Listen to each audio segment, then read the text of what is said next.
are in listen-only mode. Good afternoon. My name is Becky Robinson, and I'm here today with Karen and Henry Kimsey-House from Coactive, and we're going to talk today about a new leadership story. Henry and Karen, I'm so happy to have you with us today. We're delighted to be here. Delighted. This is such a pleasure. For those of you who don't know, Karen and Henry this week are celebrating the launch of their latest book, Coactive Leadership, and it's been an amazing celebration so far. My team and I are so honored to support and celebrate you, Karen and Henry, and the difference this book is going to make in the world. So as we're getting started and as some people are still arriving to the event today, I want to highlight a few technical items and some housekeeping issues, starting with today's slides. Often, those of you who participate in our events want to know if you're going to receive the slides. And yes, today we will provide these slides as a PDF. So you can relax. Don't worry about scribbling down notes or copying down graphs. We will provide these to you after the event to add value for you.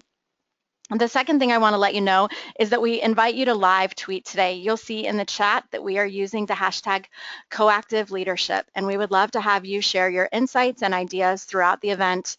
I will not be live tweeting today. I'm going to give my full attention to Karen and Henry in making sure this event goes smoothly, but we would love to see your tweets after the event and any value you want to share with your online communities. Another thing that you might want to know is that we are recording today's event, and we'll share that with you as well. We also have a special giveaway toward the end of today's event. And so I'd like to make sure that you stay till the end. Karen and Henry are going to present for the time in the beginning and share with us about the book and the model, and then we're going to open up for your questions. So you can feel free at any time to put those questions in the question panel, and I'll be sharing those with Karen and Henry at the end of the event. And as I said, we're going to have a special giveaway. So you want to stick with us through all those questions so you can find out about what that giveaway is. I wonder what we're going to give away. You know, it's a book launch week. I have some M&Ms behind my desk. You think anybody? Perhaps a llama. Yes, exactly. So I'd like to take a moment for everyone to get familiar with our question panel, and that's the place you can answer questions later. And I'd love to know, we're going to ask a question in a moment about who is present on today's call, and Karen is going to launch a poll to get a sense of who's here with us today. But the poll does not include geographic regions. So if you want to tell us today where you're calling in from,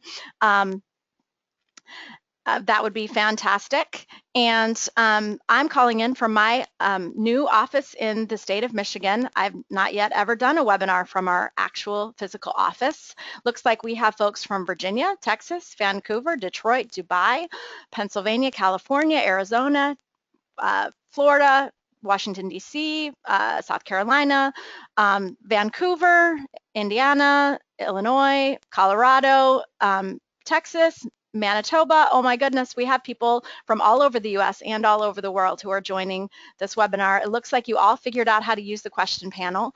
Hi to all of you. Thanks for being with us. I think Dubai wins the furthest away. Oh, there's a Kuwait there too. They're about equal.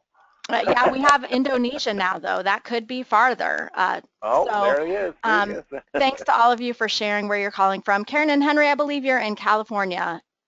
Yes, we are. So I should have said good morning to the two of you. I want to just take a quick moment to introduce you formally. I imagine that your reputation precedes you and that most of the folks on this call are aware of the tremendous work that the two of you have been doing in the world. But as you might imagine, Karen and Henry Kimsey-House are a couple. They founded the Coaches Training Institute, which is also known as CTI, back in 1992. And CTI is a global coaching and leadership development organization that offers programs in 18 different countries. More than 4,000 people have completed the Coactive Leadership Program and are bringing these principles to organizations, governmental agencies, educational settings, nonprofits, coaching clients and families around the world.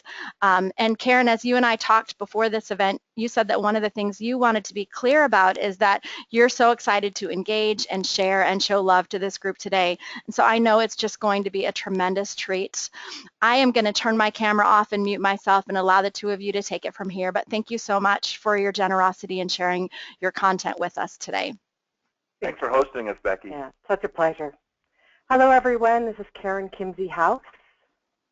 And this is Henry Kimsey-House. This is the first, we've done lots of webinars before, but this is the first time we've actually done it with the the webcams on. So some of you are fortunate enough or unfortunate enough to actually see us live as we're doing this. I think the picture down below is much better. It's sort of got better light. It's on our deck. The ocean's behind us, that kind of thing. But these are sort of fun. You can see us in our office, too. Yes. So we're so excited to be here with you today and talk about a new leadership story, because that's why we wrote the book, Proactive Leadership, 5 Ways to Lead, because we wanted to tell a new leadership story. We felt that it was time in the world for a new leadership story. So we're going to spend about a half an hour going through some content, and then we're going to leave plenty of time at the end to answer your questions. So as we're talking along, as Becky said, do type your questions in to the question box. We look forward to getting to them. Which is really good news, because a half hour is about a quarter of the length of time it takes to read the book. It's a short, very easy to read book.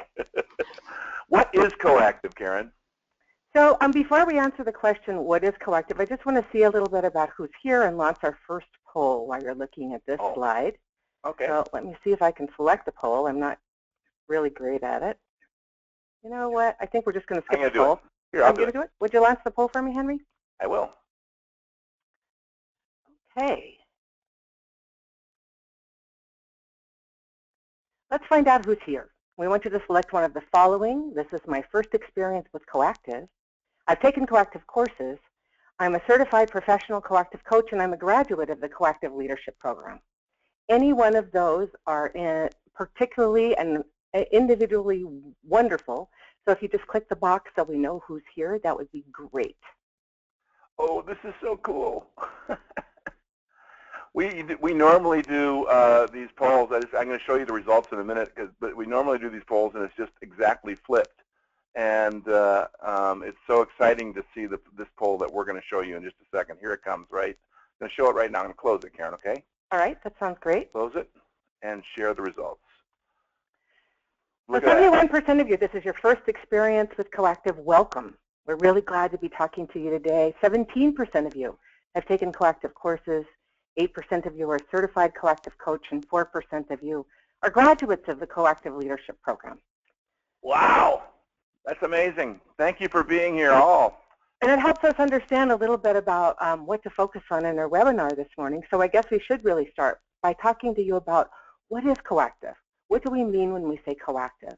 Because if we're going to talk about coactive leadership, you probably want to know what that word means. So now you want to be there. Yes, right. We did that. What teamwork. Speaking of coactive.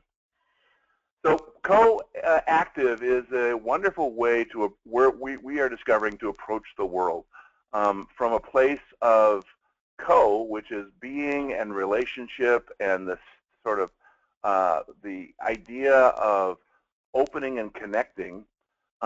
First, that we come from relationship and connection and the being end of things first in the first instant, and then we go into active, which is about the doing and task and focus and intention and purpose.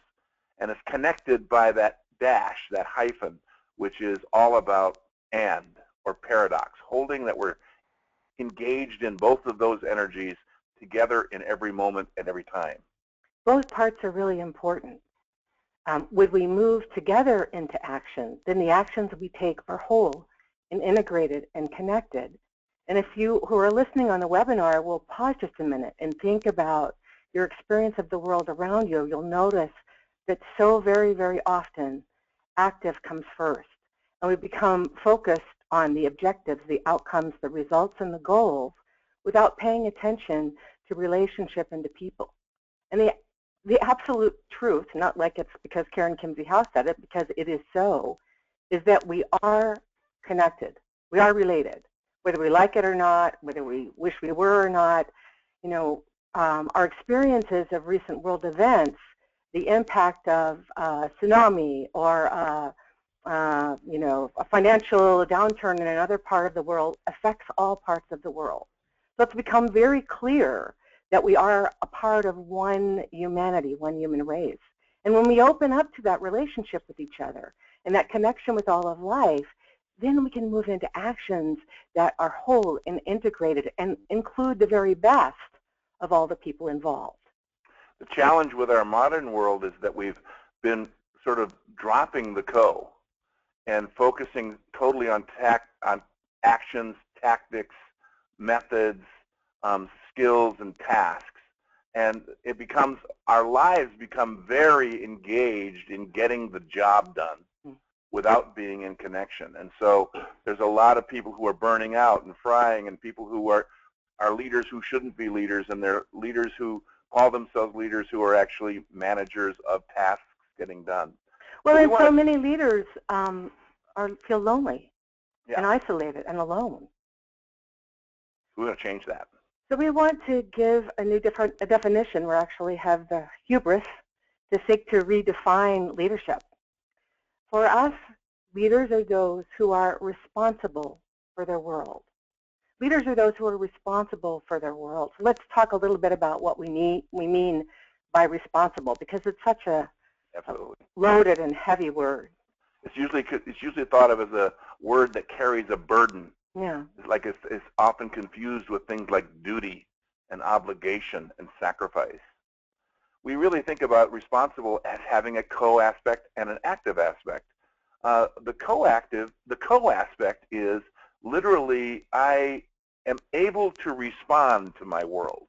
I'm in a relationship with my world in such a way that I'm able to respond. I'm present, I'm alive, I'm awake, I'm available, I'm ready. And the active aspect is literally, I create my world. I am the one who is responsible for actually making my world the way it is through my thoughts, actions, and deeds. I create over and over again, every day and every moment, the world I'm living in. So I'm literally responsible for it. Now, this isn't some Pollyanna idea.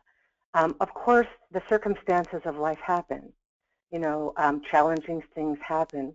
We lose our job. People die. Most recently, I herniated a disc between my third and fourth lumbar spine.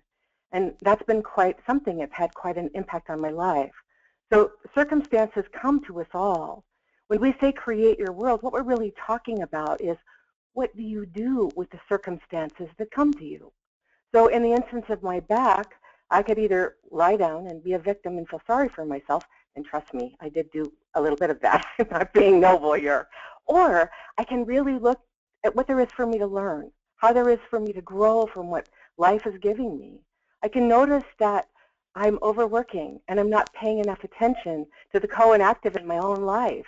So I can open and embrace the circumstances of my life and thereby create a rich, resonant experience of being alive regardless of what life sends me. And I love this picture because this is such a graphic thing of leaders who are responsible for the world. Here he is taking a piece of world, a piece of earth, and literally creating something with his hands. And this is the way we create our world. It's this physical. Yeah. What I also love about it is that it has, grit and spine. It's, you got to get your hands dirty. It's not some lofty concept. His whole body here is involved in the creation. So there's some excitement and some enthusiasm and some engagement and some curiosity about the life that we're creating. So then the other part of the premise that we put forward in the book is that everyone is a leader. Everyone. Because if our world is to survive humanity's onslaught, everyone needs to start taking responsibility for their world. And in our work, the way we want to look at it is that leadership is not something that's sort of a destiny of the few. It's instead a responsibility of everyone. And when everyone really takes responsibility for what's happening, for the initiative, for the plan, for the organization, for the family, for the marriage, for the relationship, then that creation that leadership is, as we said before, is whole. And it draws out the best of everyone involved so that the solutions that we arrive at are more diverse, have a broader reach, and are more whole. And we're able to really lean into each other 100%, 100%, and create from each other. I really think it's how we can not only withstand, but also overcome and create from the hardships of what it means to be a human being, the good and the dark, is by really giving ourselves to that responsibility and leaning into each other and creating that story together. And this is how we began our model. We began our model and began looking at this book from a point of view of what was happening a few years ago during the Arab Spring and during Occupy movement, all at the same time. We noticed circles of people gathering together where everyone, and the sort of cynical press was calling it leaderless, and we recognized that things would not be happening if leadership wasn't there. Right. And we started to read about it being leaderful, and that leadership was moving around the circle. Well, how does that happen? And how do we then take leadership and bring that into organizations, systems, and communities, and have leadership move around the circle with everyone taking responsibility for the leadership that's occurring? Because the more hierarchical, sort of top-down command and control models of leadership with one person at the top is not only ineffective, it's also not particularly accurate. In any initiative or endeavor or with any activity, we actually move through a number of different expressions of leadership in any given day.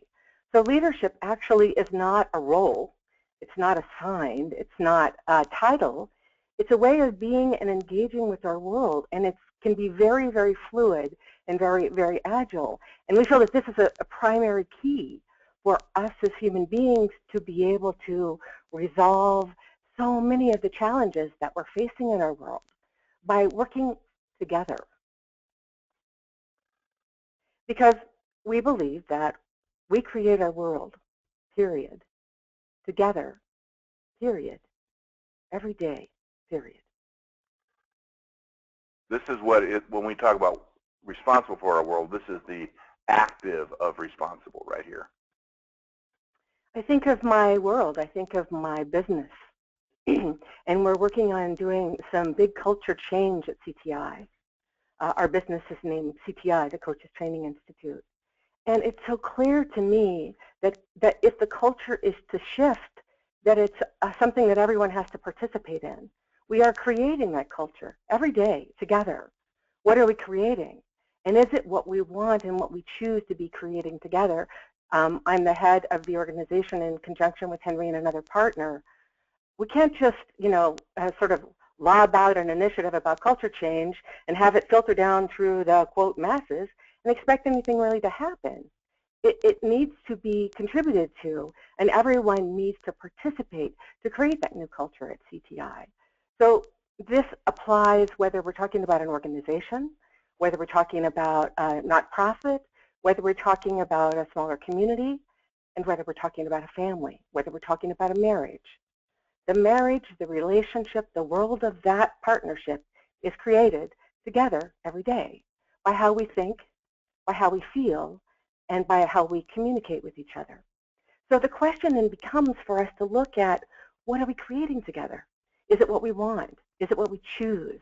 Is it what we feel is the best use of our shared talents and abilities? And if it's not, then it's easy to make a different choice and try to create something different. It's not that it happens overnight, but as we work together and really understand that we're responsible, we can engage with what's happening around us in a way that's dynamic and alive and whole and most of all, loving. Most of all, coming from our hearts. What's the next slide, Karen? So we've created a model, which is featured in the book. It's the Collective Leadership Model.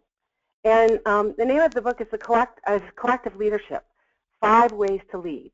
So we're talking on and on about how the person at the front or the person at the top isn't the only leader, and how leadership is a function of being responsible for your world. Here are some different ways or some different lenses for you to look through or to stand in to be responsible. So we want to go through them with you so that you can understand them. The other thing I want to say before we go through them is that this model is it's designed for you. It's meant for you to use, to take in and to your workplace, to your teams, to your families, and practice and play with it. You're going to learn so much more than what we have to tell you by your own experience. So, you'll get the recording and the slides of this webinar. You're welcome to use whatever we have here. And we really want to encourage you to put it into use because that's really what's going to have the biggest impact on your world. One of the things before we go into this model that I love the most about this model is that this model was I noticed that there's many people from all over North America on this call today, and I want you to know that in the creating of this model in this book, about two and a half years ago, I took a around North America tour and had conversations with people all over North America, and I couldn't get to Europe because it just wasn't set to do this time. But we had conversations, and in those conversations, this model emerged. Mm. One conversation after the other, and then it showed up in a summit or a conference we did, and then it evolved from there. And it's totally evolved from the field, from out here in the world. It evolved. It didn't evolve from one person, us sitting down and drawing circles. Well, Henry, we also consulted with our communities internationally in Europe, in the United Arab Emirates, in Southeast Asia. So all around the world, we also talked to other communities that are a part of CTI, and we got their input for this model. So it was created in small conversations with Henry as he did his sort of tour around all of North America, and also in conversations internationally. And this is what emerged. And each of these circles, each of these words are dimensions. And they're dimensions of, like you sort of choose to step into or occupy a dimension, and each one is a dimension of leadership. Let's start with dimension of leader within. So leader within is really the foundation. It's why it lies at the center, because this is the place from which we choose. It is the place we know ourselves and our leadership. And the in the act of leader within is self-acceptance and self-responsibility. Self-acceptance and self-responsibility. We're so used to looking outside of ourselves for who we should be and what we should do and what we should look like. And it is only when we let go of that and really turn our attention to our own heart and our own wisdom and our own desires can our most powerful self truly emerge. There's a self-authority that also exists in Leader Within that is about really being the author of your life, being the one who is creating the truth of who you are through your purpose and your values and walking the talk of integrity of your life. And when that one in you is living in that diamond at the center of yourself and walking through life, it's when we see that, when we see people doing that, we sort of just want to line up and see what they're up to, and we want to fill our lives with the same thing. And so that's why it's actually a leadership dimension. This leader within is not intending to lead, and yet they end up leading because they're living their life in such integrity. It's sort of like the quote from Gandhi, be the change that you want to see. So living your life with wholeness and integrity is actually a function of leadership, and it comes from inside yourself. And then it shines out into the world and contributes your unique, individual, and spectacular wholeness and truth and wisdom. And it's from this leader within that we choose to enter any of the other dimensions. This is also the one in us who chooses as opposed to the one in us who reacts. So just before we move to the other dimensions, I want to just say something about the difference between choosing or creating and reacting, because the distinction is really, really important. Reaction is a patterned response. We will respond that way over and over again out of habit, out of limiting beliefs, out of just not particularly being awake to what we're doing. Out of our synapses running a certain way. We think we should, right? Yeah. That's not bad, that's not wrong, it's human, and it's limiting. Creating or responding really happens in the moment because we're present and awake and alive. We've done our work and sort of cleaned out our basement and our limiting beliefs, and we're available to respond freshly to whatever is happening around us. So one really great thing you can all practice on this webinar if you want to really get your hands around this model and The fluidity and agility of coactive leadership is to practice whether you're reacting, whether you're moving from a patterned place and a familiar place, or whether you're responding freshly and in the moment. So which dimension shall we explore first here? Let's go to leader in front, because Okay. this is the one that most people think is a leader. And it's confused a lot with leader on top. Leader in front has a clear vision. They have a clear sense of where they want everyone to go. And it's crystal clear, and they put their stake in the ground and say, we are going this way. And they have ability, at the same time, that's the active of leader in front, and at the same time, the co of it is, they are deeply in conversation with their world. So that, and in relationship and conversation. I love David White's new work, David White, the poet's new work on leadership. He talks a lot about the nature of leadership is really based in the conversation. And this leadership he's talking about is leader in the front, the ability to have a clear vision and be able to articulate that vision, be moving towards it, and at the same time be in deep conversation with the people you're leading to that vision. People can't buy in if they can't weigh in. So it's through these deeper conversations that people become connected to the initiative. And then leader in front becomes powerful and resonant and whole. So we have lots and lots of examples of leader in front where it isn't working, where it feels like they've lost. Certainly many aspects of the political race in the United States today are really, really great examples of leader in front not working. So when leader in front isn't working, what's missing is people. The relationship to the people that the leader in front is serving and leading. And through those conversations and through that relationship, leader in front becomes incredibly coactive, powerful, related, and connected. Another reason we wrote this book is because we wanted to give leaders in front the permission to sit down.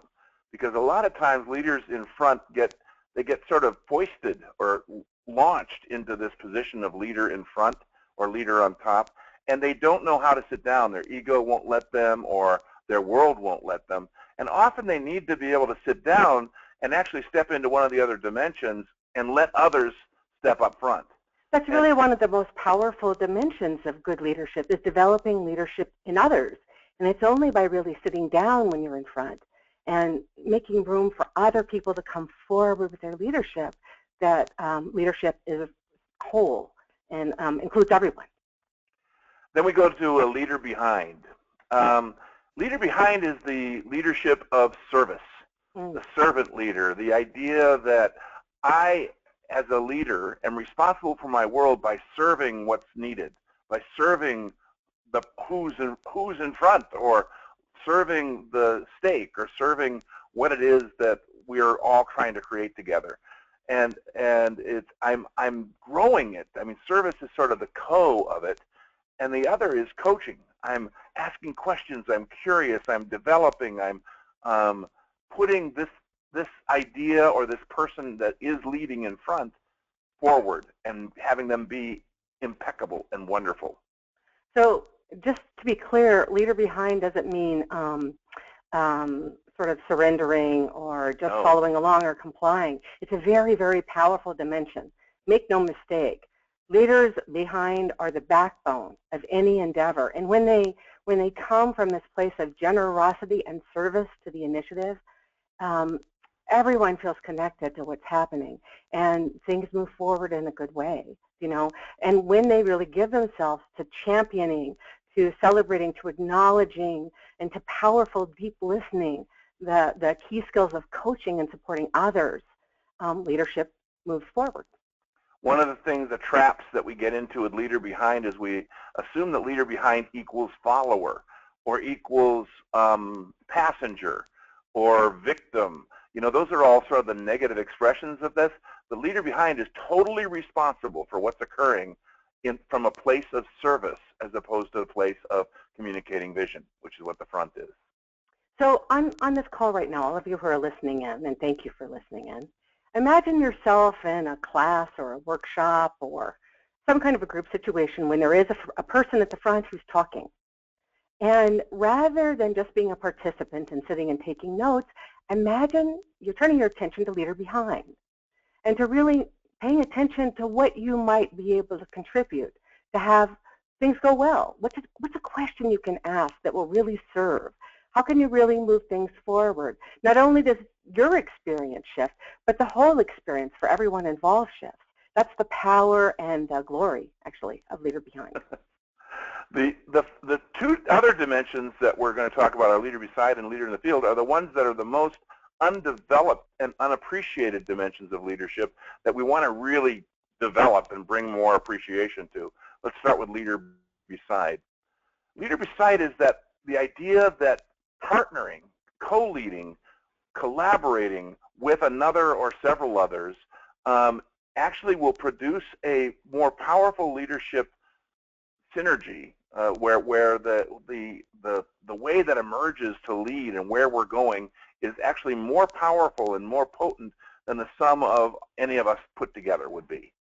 And we want to be clear about this dimension because so many examples we see of supposed leader beside actually involve, you're good at this, I'm good at that, we'll divide the responsibilities and we'll delegate, work forward together, or we're co-leading an event or something like that. This is your part, this is my part, you do your part, I'll do my part, and then we're leading beside. That's not leading beside. That's kind of your turn, my turn. Leading beside really is the synergistic combination of two people. So, for instance, Henry and I are co-presidents of CTI. With John Bercelli. With John Bercelli are the co-presidents. So it's not that we all three have to do everything. Some of us take one thing and some of us take another thing from time to time, but we really are working together and leaning in to whatever we're doing at 100%, all of us, so that whatever the outcome is has the best of the three of us. We call it, the third way, not your way, not Henry's way, not my way, not John's way, but a way that is more synergistic and more whole. Most of us on this call have a real deep experience of Leader Beside. Going back to our childhood, it was that time when, you were in trouble with a teacher or a parent, and you grabbed a sibling or a best friend, and you brought them in to face the music with you, because they held you account. They had your back. You were leaning in, and there was a way that you were able to be stronger and stand up more powerfully in that environment. Then you two would leave that same environment, and you would go out and do something, and you would take risks together with that same person that you wouldn't take alone. And that's the nature of Leader Beside. It has the capability of me taking more risks because I know my partner over there on my other side has my rope. Will rein me in if I go too far. And at the same time, I have their rope. So I'm held accountable. Much more accountability exists in this model of Leader Beside than any other of the leadership models. At the same time, I will take greater risks. Right. So then moving to the last dimension of, you ready to go to the field, Henry? Leader in the field. Leader in the field is the opportunity of really experiencing the energetic field and all that's going on around in between the people. And so it includes the people, but it also includes everything else. So it's like, the best metaphor I can think of is taking a helicopter ride above the situation and looking down on the situation and seeing all the flow, all the way things are moving from the past to the future, and seeing things and then looking into that flow, looking into that field, and then reporting what you see or you hear or what you sense back to the people. So that it will actually inform what's happening to the rest of the circle. I know that this dimension can seem sometimes esoteric and difficult to grasp, but it's not. There is, in fact, an energetic field that surrounds all of life. Recent scientific work has revealed dark matter, and that we only know what percentage? Dark energy. In dark energy. How much is the percentage of what we don't know, Henry? Something like 90% of what's out there we have no clue about. Right. So there's a lot of, quote, information that isn't available in a book or in research or in a study. It's not known. But you can access it fairly easily by letting go of what you know, which takes a little bit of courage because we're very used to having the answer, and really opening to our intuition and our instinct, which are both naturally occurring phenomena in all of us. Well, and to our multiple senses. There's also scientific research being done by some people saying there's many, many more than 5 senses, and that those senses are actually real senses of picking up energy and picking up different things that are invisible. And so we have to, like it's not visible, smell is not visible, and vision's not smellable. So what are all the other ways we have of sensing things, and how do we start honoring those ways of sensing and then reporting what we're sensing? So the first part, the co-part of a leader in the field, is intuition and instinct. And the active part is innovation, having the courage to speak from or act from what you sense and feel, even though it's not proven or not known. One of my favorite examples of this is the very famous Canadian, I think, hockey player, Wayne Gretzky, who would always say, I don't skate to where the puck is, I skate to where the puck is going to be. How did he know? Now, he's a very experienced athlete. He's done, probably had done lots and lots of practicing, but in that moment, he had to open to the energetic field and sense what was trying to happen, and then have the courage to move to that place, knowing that that was where the puck was going to be. Another example of this, I think, is Steve Jobs. Well, an Apple computer in general. Right, and able to really innovate and create things that we didn't even know we wanted. I know that when the first iPod came out, I wasn't sitting around thinking, gee, I wish somebody would really create an iPod.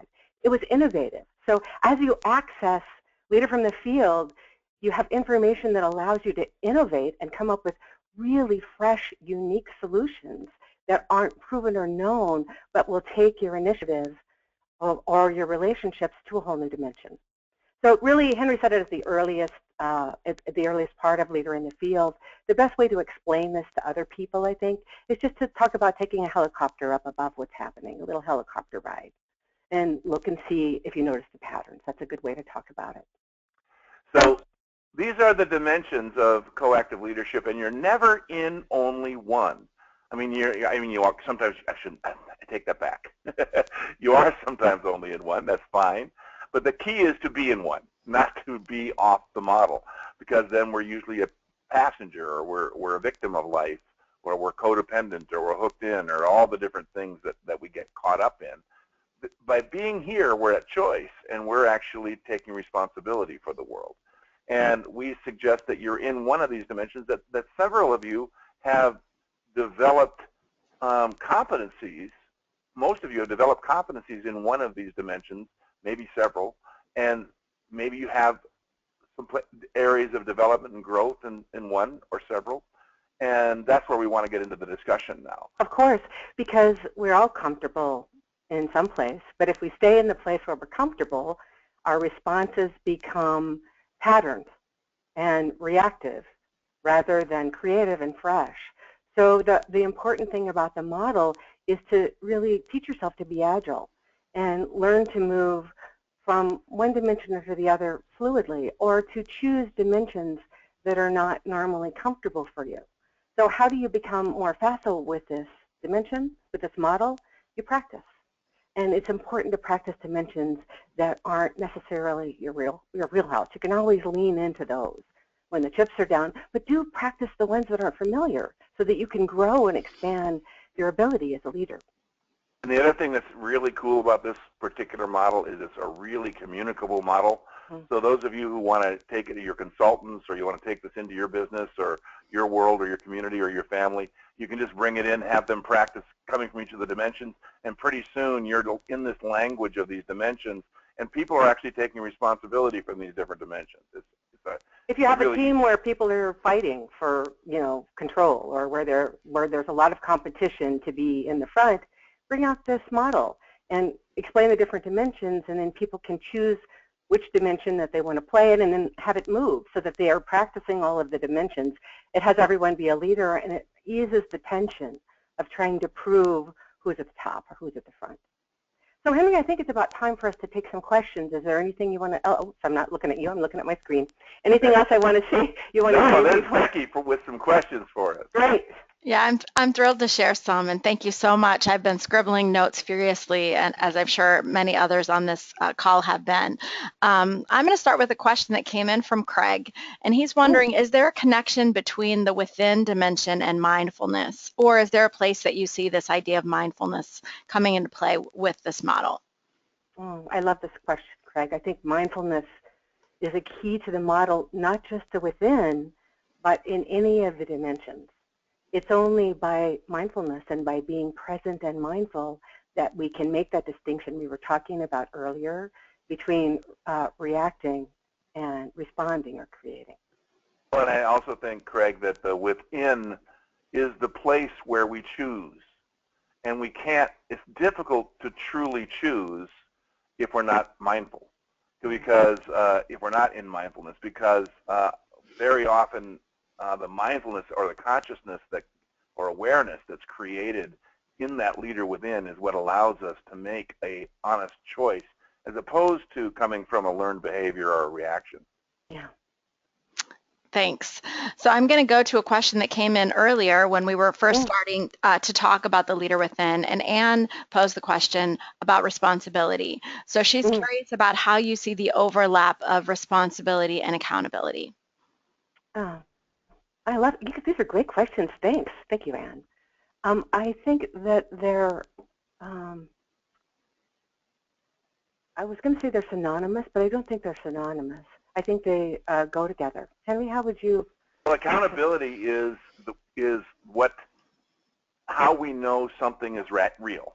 And so responsibility without accountability is a good idea. Or a nice conversation. Or a nice conversation. Responsibility with accountability makes it real. And so every one of these dimensions, the responsibility of being a coactive leader, the responsibility for your world must have accountability, both internal accountability. I mean, they go together. Internal accountability, or in many of these dimensions, outside accountability. The leader in front is actually accountable to the people he's in conversation with and to his vision or her vision. Well, and you know, I just thought of something as you were talking, Henry. We think of accountability as being something that someone else holds us to, like managers hold their direct reports accountable and so on and so forth. I was just thinking about my life, and I realized that one of the ways I fortify my own responsibility is by ensuring I'm in relationships that hold me accountable, not just for the actions that I say I will do, although that's important, but also for who I am. So in my relationship with Henry, or in my relationship with people that I work with, I strive to ensure that they're reflecting back to me, and that they're invited to reflect back to me when I'm not being or acting in a way that is reflective of the best of myself. That's another form of accountability. So it's one of the ways I actually fortify responsibility in myself, by ensuring that I have accountability all around, and also by offering it to others. I don't offer them accountability so that I can be unhappy with them if they don't do what they say they're going to do. I offer them accountability so that that can deepen and fortify their responsibility for their world and for what's happening around them. I want to add one more thing I realized, too. We like this question, you can tell. Accountability is often focused on the active or the task. In other words, in a task-based world, we need accountability to get tasks done. And it's interesting, but in a coactive world, where we're focusing equally on the being and the doing, what happens is accountability becomes important not just for getting things done. It becomes important for also how we're being. And that goes back to the mindfulness question again. So we want to keep creating structures that are not just about holding us accountable to get the task done. We want to be held accountable for who we're being while we're getting the task done. And that's a huge, big challenge, because that's how we really take responsibility for the world. We have to be the change we want to make. And so we have to be held as accountable for that being as we are for what we do. What he said. I was trying to say that, but Henry said it better. Well, a few comments are coming in, and Yeah. I love this idea about being accountable for who we want to be in the world and who we want to become, and not only the things that we're doing. And Anne, who had asked the question, shared that comment. Mary also had a comment that responsibility with accountability is what helps us grow. And I thought Yes. that was very profound. So thank you for That's that, beautiful. Mary.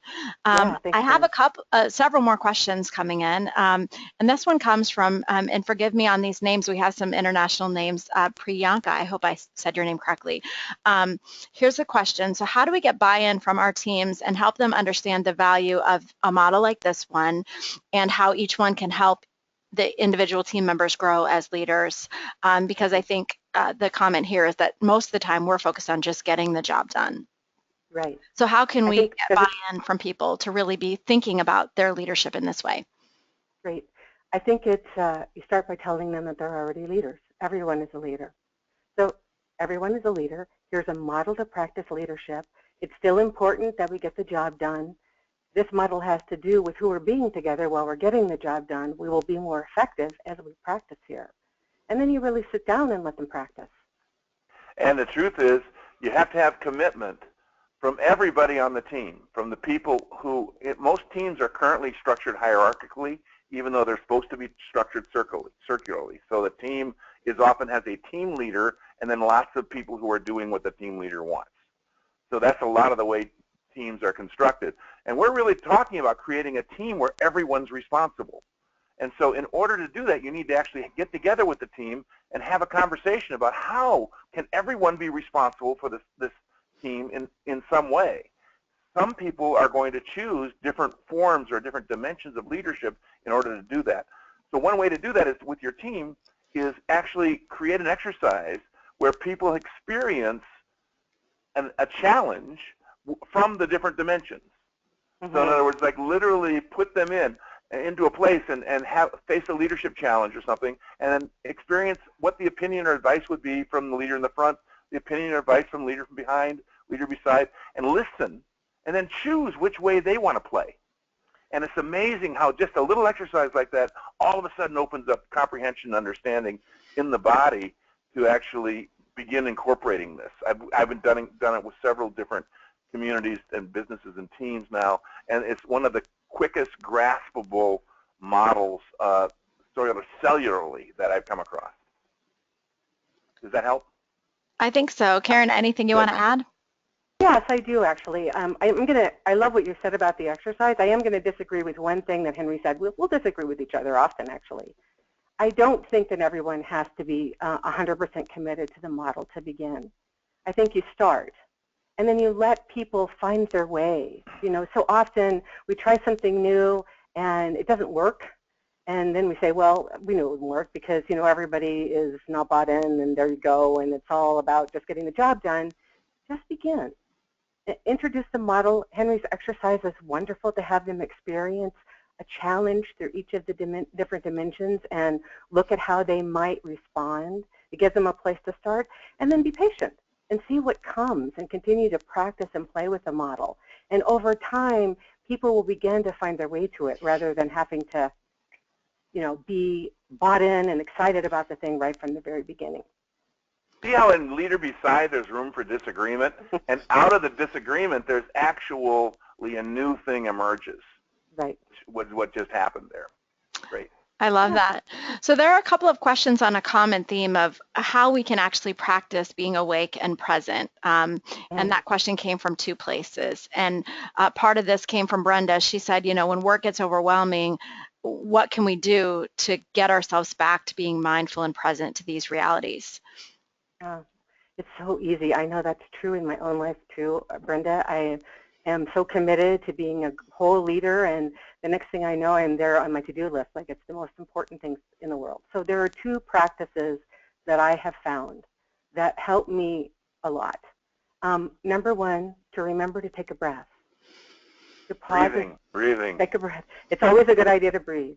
And I actually set a little timer on my watch or on my computer to beep every half hour or so that I remember to pause, relax my body, and take a deep breath. It takes about 30 seconds, and I feel returned and grounded. And the other thing that I find really useful for me, and Henry might have a different practice, is to move. I don't mean going for a 45-minute walk. I mean just shifting my body position.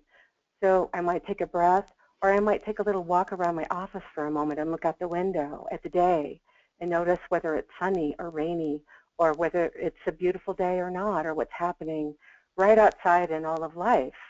That takes about maybe 20 seconds. And I feel returned and restored to wholeness. So there's tons of practices that are beautiful and wonderful about, finding mindfulness and finding wholeness and, meditation and so many other things that are really, really good. But I find that sometimes during my day, it's hard for me to access those things. And I find that breath and movement, cued by my wonderful computer and my Apple Watch, help me really stay in that place of mindfulness. Yeah, I was going to say my Apple Watch tells me to stand every hour, so it's like that's really helpful. Yeah.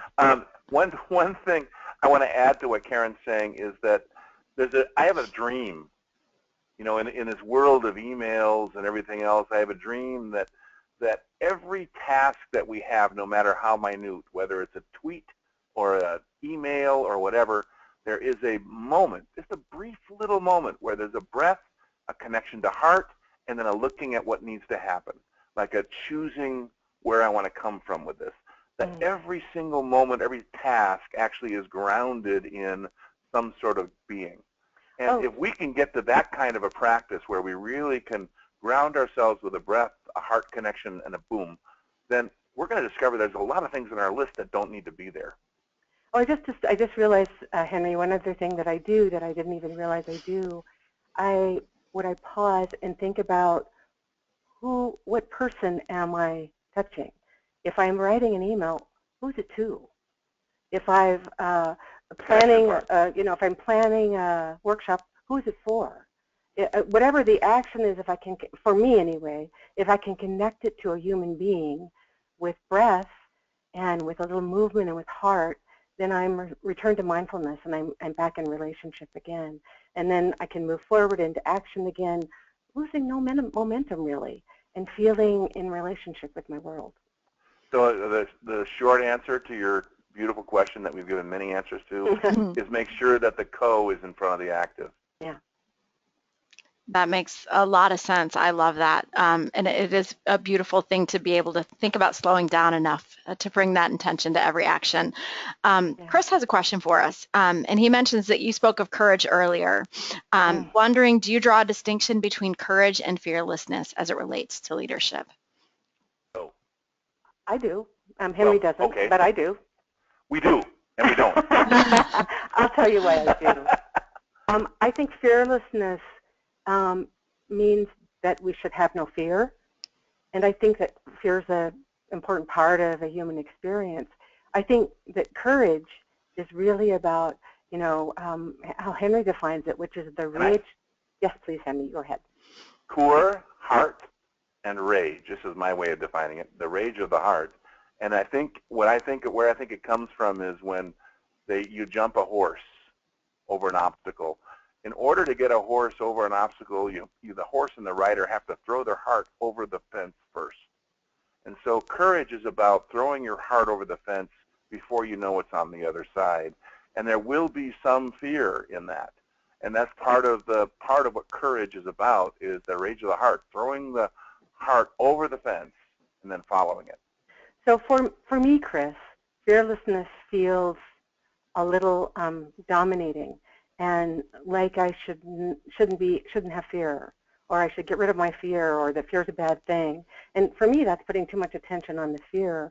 Courage feels expansive and inspiring to me as I throw my heart over that fence of where my vision wants to take me, and I sort of tuck the fear underneath my arm like a football helmet or something, and I move into action. So that's the distinction for me. Wow, I just love that. I think we only have time for about one more question. I do want to thank all of you who have taken the time to share your questions and thoughts. And, it's possible in the days and weeks ahead that I might inspire Karen and Henry to answer some of these questions in a blog post or article that we can share with all of you. So this last question is really going to bring us back to the model. So the thought here is that we tend to default to one or two of these leadership ways of being and have to learn and practice the others. And so what we'd like to do, Anne's question here is, has that been your experience? And can you talk to us a little bit about that defaulting to certain ways of being as a leader and how you might challenge us to practice more of these ways of being? Of course, we default to certain ways of being in our leadership. We're rewarded and acknowledged for producing results. And if we produce results as leader in the front, or if we're a really, really strong leader behind, we're rewarded for that. So it's understandable that we would fall into those patterned responses. And it's an act of courage, actually, as Chris pointed out earlier on, to begin to practice in the dimensions with which we are less comfortable. And I think it takes real commitment and a lot of Uh-oh, lost your voice there, Karen. and a lot of willingness to experiment and to fail, to really expand into these other dimensions. The payoff for that is that our leadership is so much more expanded, whole, and satisfying if we're willing to do that. So don't make yourself wrong if you find yourself, consistently responding from one dimension. That's understandable. Noticing it is 90% of the battle. Just notice that and make a commitment to practice one of the other ones that feels less familiar for you. And your leadership will expand in all kinds of amazing ways. Henry, is there anything you want to add to that? Yeah, I want to redefine the field of leadership development. To me, leadership development is no longer about case studies of what good leaders did. To me, leadership development is how do we learn to occupy fully each of these dimensions of leadership and be able to move elegantly and with great agility from dimension to dimension depending on what's needed by our world so that we can truly take responsibility for our world. And how do you create a world where that's fun and playful and inviting and exciting rather than dutiful and hard? And it becomes our responsibility as developers of leaders, which all leaders are, by the way. If we're a leader, we're also responsible for developing leaders. I mean, that's just the nature of it. We are responsible for actually working with people in developing their competencies and capabilities in each of these dimensions. And so if there's dimensions that you're more competent in others, share your competency with those dimensions with other people. If there's dimensions you're weak in, get teaching, get development, get going and find ways to develop your abilities in those other dimensions. So that takes us actually to our last slide that we have for you, and I now have no slides for you. Give me just a second here. Wait. You were doing great. I was doing great, and I just blew it. Just a minute, I'll get to the right slide. Failure right before your very eyes. That one. So here's our last slide for you, and this is what we want to close with you, and then Becky will have a few comments for you. The heart is infinite in its capacity to love. The heart of collective leadership actually is love. Love yourself. Love each other, love the experience of being a human being, love your successes, love your failures, love your shadow and your light. Love. And just know that your heart is infinite in its capacity to love. And that leaders, we assert, their main responsibility in being responsible for this world is to make a world filled with love. Bottom line, right? Amazing. So thank you so much for investing this hour with us, Karen and Henry. I'm inspired and I'm thinking, and I'm sure that those who have chosen to participate with us today feel the same way. I want to make sure you know how to find out more about this amazing new book that Karen and Henry have gifted to the world this week, Coactive Leadership, 5 Ways to Lead. You can find out more and find places to buy the book at coactiveleadership.com. And the book actually is available miraculously in audiobook for only $5 on Amazon, which I was encouraged to hear. I know many people people appreciate the opportunity to listen to books. I'm a runner, so I look forward to revisiting these lessons while I listen to the audiobook. So I want to encourage you to buy the book today. I also encourage you to go to coactiveleadership.com, and some of these graphics that were shared in the slide presentation are there. If they resonated with you and you want to share this coactive leadership message with your fans and followers and colleagues, please take a moment or two to share some of the messages from the website with your communities. I did mention a giveaway at the top of the hour. I have 10 copies of Coactive Leadership in my office that I would love to share. If you will email me, becky@weavinginfluence.com, you should have my email address with your webinar invitation. And what we'd like to hear from you in order to be entered to receive one of the first 10 books is, will you tell us of these dimensions of leadership, which ones are most comfortable for you, which ones are most challenging, and one action that you'd like to take today to practice a new dimension of leadership. And so I look forward to hearing from you, becky@weavinginfluence.com. I'll be in touch with some additional follow-up, and 10 of you will have a chance to receive a free copy of the book today. So thank you so much. Karen and Henry, thank you again for being with us today. Bye, everybody. Bye-bye. Be well.